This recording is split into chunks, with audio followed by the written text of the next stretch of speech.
one and all, and welcome to a brand new video. It has been several months since I've recorded, but now I have a very special reason to record this video. I'm doing an homage to one of my favorite people of all time. Today's guest on the video is what I believe to be the most talented Broadway composer that has ever lived. The incomparable, the very kind, the immensely talented and intelligent Stephen Sondheim. Stephen Joshua Sondheim was born March 22, 1930, to a Jewish family in New York City. His father, Herbert Sondheim, manufactured dresses which were designed by his mother, Etta Janet Fox. His paternal grandparents, Isaac and Rosa, were German Jews, and his maternal grandparents, Joseph and Bessie, were Lithuanian Jews. Stephen grew up on the Upper West Side of Manhattan, the only child of affluent parents attending the Ethical Culture Fieldston School, until they made the decision to divorce. Young Stephen ended up on a farm near Doylestown, Pennsylvania. Biographer Meryl Seacrest described his childhood as isolated, and Stephen as emotionally neglected. He spent many summers at Camp Androscoggin. At age 10, his mother sent him to the New York Military Academy. Just 2 years later, he was attending the George School, which was a Quaker preparatory school in Bucks County, Pennsylvania. He remained at the school until 1947, during which time he wrote his first musical, By George, in 1946 at age 16. Stephen attended Williams College from 1946 to 1950, graduating magna cum laude and receiving a 2-year fellowship to study music called the Hubbard Hutchinson Prize. Sadly, Sondheim came to despise his mother. After the divorce, she had become very angry and psychologically abusive of young Stephen, projecting her pain from the failed marriage onto their only child. Their relationship was a tragedy. He was quoted as saying that what she did for 5 years was treat me like dirt. He alluded to the fact that she exhibited abusive behavior as well as sensual behavior. He assumed that he had become a surrogate for the husband that had left. She never apologized, except to write a letter stating that her only regret was ever giving birth to him. They were estranged for almost 20 years, and when she died, Stephen refrained from attending her funeral. Right around the time of the Sondheim divorce, when Stephen was only 10 years old, he developed a friendship with James Hammerstein, the son of lyricist Oscar Hammerstein II. They had been neighbors in Bucks County. Oscar Hammerstein became the father figure that Stephen needed. He influenced his interests a great deal, exposing him to musical theater and profoundly boosting his already existing passion for music on a daily basis. Stephen met Hal Prince and Richard Rodgers at the opening of South Pacific in 1949. Around this time, Stephen asked Hammerstein to read over his first musical score, By George. He was very frank, told him it wasn't very good, but then spent the better part of an afternoon and evening going over what was wrong with it and why. Sondheim was later quoted as saying, "In that afternoon, I learned more about songwriting and the musical theater than most people learn in a lifetime."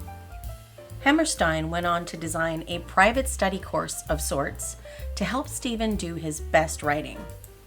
The intense mentorship came to an end in August of 1960 when Oscar Hammerstein passed away from stomach cancer. He inscribed a picture of himself that Stephen owned. He wrote, "For Stevie, my friend and teacher." Those words meant the world to Stephen and showed exactly how humble Oscar had been as his surrogate father all of those years. Sondheim had some of his early work produced for the stage, but what followed were several difficult years. He attempted to write songs for a Hollywood television series, living in his father's dining room to save money. At age 22, Sondheim was finished writing the 4 shows that Oscar Hammerstein had asked him to write during his crash course in musical writing. He spent a great deal of time looking for backers for one of the shows, partnering with Lemuel Ayres, whom he met at a wedding. Saturday Night premiered in the 1954-1955 Broadway season. Ayres lost his battle with leukemia, and his wife was unable to continue with the plans for the show due to inexperience, so the show did not continue. Even so, Sondheim remembers the show fondly. Despite its cringeworthy moments, Saturday Night was his first, and he had no criticism for it. His first taste of true success came as the lyricist for Leonard Bernstein's West Side Story in 1957. It enjoyed 732 performances, and Stephen enjoyed receiving full credit for the lyrics and a 1% cut of the ticket sales. In his personal life, Stephen did not live lavishly. He was quiet and modest, knowing intrinsically how to portray a grand romance on stage, but not pursuing it in life. He put so much of himself into his productions that it might be argued that he simply did not have time. But finally, when he turned 40, Stephen came out to the public as homosexual. Even so, he did not have any serious relationships until age 61. In fact, he had never fallen in love until then. He had a relationship with a man named Peter Jones. They stayed together for approximately 8 years, living in his beautiful Turtle Bay home in Connecticut. He lived there since the 1960s, at one point enjoying Katharine Hepburn as a cantankerous neighbor who detested the occasional racket of him pounding on his piano as he feverishly wrote songs for his latest creation. He specifically recalled hearing pounding on his front door at 3 a.m. after a late evening working on The Ladies Who Lunch for his 1970 musical Company. He did much of his writing in his beloved home. In 2017, Stephen married Jeffrey Scott Romley. Sondheim spoke of him in a rare interview shortly before he passed. He was looking forward to their 5th anniversary and was deeply in love with the man he called a great joy in his life. They split time between his Manhattan townhouse and his cozy Connecticut home, with 2 large black poodles named Addie and Willie.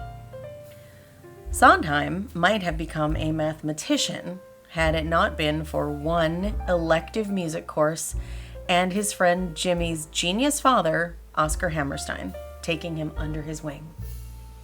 There is speculation that Sondheim wrote some of his songs to depict his mother and her emotional abuse, but Sondheim often said that he did not feel he suffered any more or less than anyone else. He had no reason to infuse his characters with sadness or malevolence. He had 4 principles with which he wrote his entire career. They were: content dictates form, less is more, God is in the details, and all in the service of clarity. Stephen Sondheim had one regret, and that was that he had no children. In what is arguably his greatest critical triumph, Sunday in the Park with George, in 1985, we hear the lyrics, "Children and Art." The beliefs expressed in that song about those being the things that humanity leaves as our legacy truly are the author's own sentiments. He did not feel that the world would allow him and a male partner the freedom to truly enjoy the life of a child together, not freely enough to truly be the joyful dream he wanted it to be. At the end of his life, he wished he had taken that chance. Apart from his prolific list of incredible musicals, Sondheim also wrote for many films and television. He left an extensive legacy and many admirers in the wake of his career. And for his 80th and 90th birthdays, huge benefit concerts and celebrations were held in his honor, featuring many of the artists that he worked with throughout the decades. He was a pioneer musically, rejecting styles of composition that he found alienating to his audiences. He wanted to truly be a part of something, to engage and to move everyone who watched and listened. The art form of expression with intricate melodies to tell a story was in his blood.